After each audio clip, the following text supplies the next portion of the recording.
Notes on Cyber-Nihilism. Cyber-Nihilism Redux Part 0. What is Cyber-Nihilism?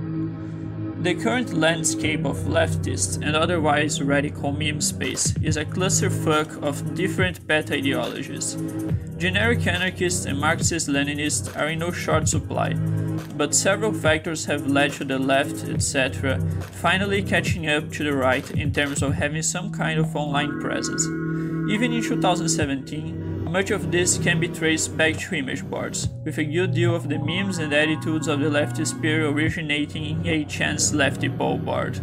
Irony left, Stirner, Posadism, Hoxhaism, the Catholic left, National Bolshevism, etc. that come to mind most prominently. Reddit's leftist community has likely played a similar albeit smaller role. Adding to this is the election of Trump and the left being forced out of its irrelevant malaise due to the rise of an enemy that is unambiguously bad, which has no doubt led to the left book and left Twitter likewise seeing greater numbers of newcomers and greater visibility overall. Finally, add to this Bernie Sanders' political campaign, which despite being a failed attempt at social democracy in the US, has nonetheless played a role in making left-of-center politics actually visible in the US for the first time in decades. Where previously the leftist milieu has mostly confined to localized groups and completely watered down political parties, now there is a bloom of communication. Unfortunately, as is the case with all politics, this has more than anything else resulted in negative feedback loops of stupidity where like-minded individuals compartmentalize themselves into self-regulating micro-communities. The result is a proliferation of pure ideology through the metrics of meme space. Meaning and memes. Zerowek has an excellent article on memes worth checking out which analyzes what I'm getting at. What memes are able to do is something that religion has exploited for thousands of years. Mold people into carriers of language viruses using symbolism and hyperstition. The evidence of its success is all around us with the dominance of Christianity and the power Islam has had to create effective insurrections against the US in a decentralized fashion. Religion, however, is unwieldy even in its most simplified forms compared to memes. Memes are a much lighter and flexible payload for infecting people, and their power as tools for politics is all too apparent in the rise of the alt-right. Like capital, memes use humans as vessels to continue their life cycle, hollowing them out and leaving behind a gibbering husk that is too smug to think rationally. The human embodies and performs the meme, like a child repeating something it saw on TV. Going back to the state of the leftist sphere, similar things are afoot, and ironically, cyber-nihilism falls into this tendency to proliferate pet meme ideologies, which bring me to the topic of this article. What is cyber-nihilism? Cyber-nihilism is the very first instance is not an ideology, nor is it even a distinct political position. To be such would be completely antithetical to its purpose, as ideologies rely on canons of theory and figureheads. Ideologies are very humanist, because ultimately what they do is reproduce the narrative that humanity is the protagonist of world history and can instrumentally control and wield concrete processes like capital and the growth of cybernetic networks. And even though Marx was himself influenced by the archpriest of humanism, Hegel, it must be said that Marxian economics at bottom is an extremely anti-humanist economic theory. Capital proceeds by its own logic and will only wither by its own logic. Trying to control this process instrumentally is a hallmark tradition of Marxist misreadings of Marx, and has had disastrous results every single time for good reason. And in the case of anarchists, who often haven't even read Marx in the first place, instead of disastrous results, we have had short-lived and disappointing ones. Here, the nihilism of cyber-nihilism comes into play. Why the nihilism suffix? In part, this is apping off the nihilist tendency in the contemporary post-left, Aragorn, Biden, Nihilist Communism, Desert, Blessed is the Flame, and their historical predecessors.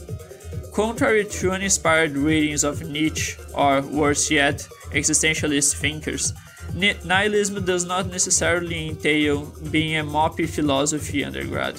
This is often called the difference between passive and active nihilism. But the commonality between the two is nihilism, a comportment of the will with the values, the highest values. A useful analogy between these two variants of nihilism are negative and positive feedback loops. The former is cold, endothermic, life-denying. The latter is hot, exothermic, life-affirming. It might be said that just as Marx and Kant spoke of what is outside or inhuman in their analysis of political economy and metaphysics, respectively, nihilism ultimately carries the consequence of being an inhuman politics and anti-politics. Unlike the other two, it hasn't enjoyed anywhere near the same level of acclaim because it is in fact true that everything is politics from the human's perspective. The rejection of this is too overwhelmingly and broadly consequential for our daily lives to really mean all that much, in a sense.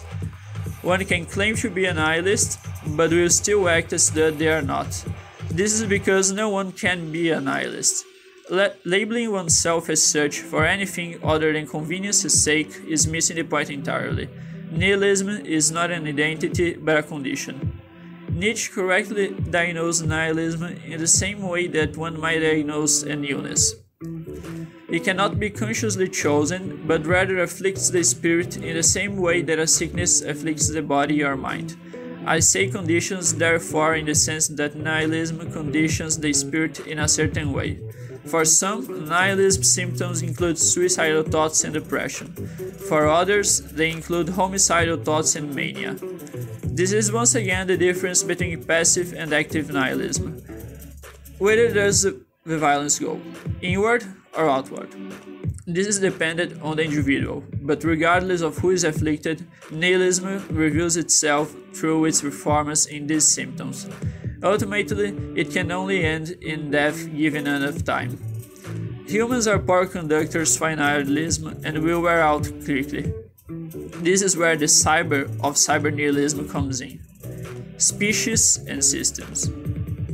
Again, part of the motivation for the naming of cyber as well as nihilism comes from the trend in the anarchist milieu. In this case, it is the unfortunate connection between post-left anarchism and primitivism, and the distinct lack of any interesting or well-developed dialogue between anarchism and transhumanism. In a sense, cyber-nihilism quite literally means being nihilistic toward cybernetics, setting itself against anarchism's generally bad treatment for cybernetics and technology. But more on this topic in a future post. Cybernetics stem from the Greek kybernetikos, which means to steer, to drive. As a discipline, its genesis is arguably in the 1940s Macy conferences, which sought through an interdisciplinary study of biology, engineering, sociology, psychology, and cultural systems, among others, to formulate a general science of the human mind. The relationship between cybernetics and centralized command control hegemonies is hardly a secret, and something that Tiquin's the cybernetic hypothesis harps on quite a bit. The irony is that in this respect, Tiquin and the US government are in the same position, the negative feedback humanist one that we have been talking about, of trying to be the driver. The thing about cybernetics, however, to go back to the root word kybernetikos, is that it also means I steer, I drive. The motivations for cybernetics were not to create systems of command control that rely on there being a fiendish meat bag at the wheel oppressing people. The Macy conferences were trying to formulate a general science of the mind so that they could reproduce it artificially and use it as a tool to manage the economy, wars, the police state, and other things the government is in charge of. The idea here is trying to create something to do all these things without human input being needed. Humans are bad at doing repetitive tasks and handling large amounts of data. Introducing systems that can do these things with as little human input as possible produces better results. But it comes at a cost that primitivists, ironically, have grasped better than almost any other political or theoretical tendency. Though they often frame it in an extremely myopic offshoot of Heideggerian phenomenology, the primitivist claim that technology alienates us from the world is no doubt a correct one. What we want is to create systems that make human beings obsolete, because cybernetics has far greater possibilities for managing societies than we are capable of. But what happens when we have created a hive mind AI that has accomplished this goal, that can debug itself, write and deploy new versions of itself, and exists in an entirely decentralized fashion? The answer: you will be assimilated. Far from trying to turn back this process towards some return to a version of the Garden of Eden, as primitivists very painfully come across with their outright false hyped-up claims about hunter-gatherer life, the nihilism already established denies the possibility of doing this whether we want it or not. Primitivists, of course, are content to pout about the impossibility of their vision becoming a reality, despite the fact that we are already beyond the point of no return for climate change. Against this, I have offered an answer that differs both from this and the left accelerationist and anarcho-transhumanist navel-gazing. Here, the cyber comes into dialogue with nihilism. As said earlier, a person cannot be a nihilist, they can merely perform it. There will always be a human tendency for our experiences to crystallize and be reified as meaningful or significant. Against this, we have the possibility to become infected with nihilism and become a force of destruction. Though this is often aimless, inefficient, and short-lived destruction which almost always ends in the death of the afflicted, what is needed is a more efficient method of prying human hands off the process of assimilation. To make nihilism cybernetic is to bring the anti-praxis of nihilism, pure negation, into the digital age.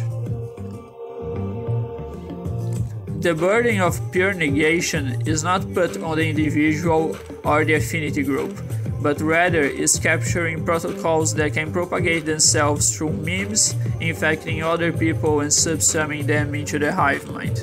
The more people it infects, the more rigorously it is exposed to fitness tests and refined, the most effective branches surviving and becoming ever more fit protocols. It might be said that cyber-nihilism is the process whereby nihilism makes itself real and comes to own itself through a decentralized virtual machine being hosted by human minds. The more that pure negation can be done entirely without user input, the more effective it is, the more it can clear away human command control systems and hegemonies, and the more it thereby comes to both make space for itself and own itself. Cyber-nihilism is, therefore, not an ideology, it is a virus. Further articles in the series will attempt to map its genome, coming together into a pathophysiological report of where it comes from and what it looks like. In the next article to come, I will start by discussing the roots of anarcho-primitivism and anarcho-transhumanism, and what parts of both cyber-nihilism mimics.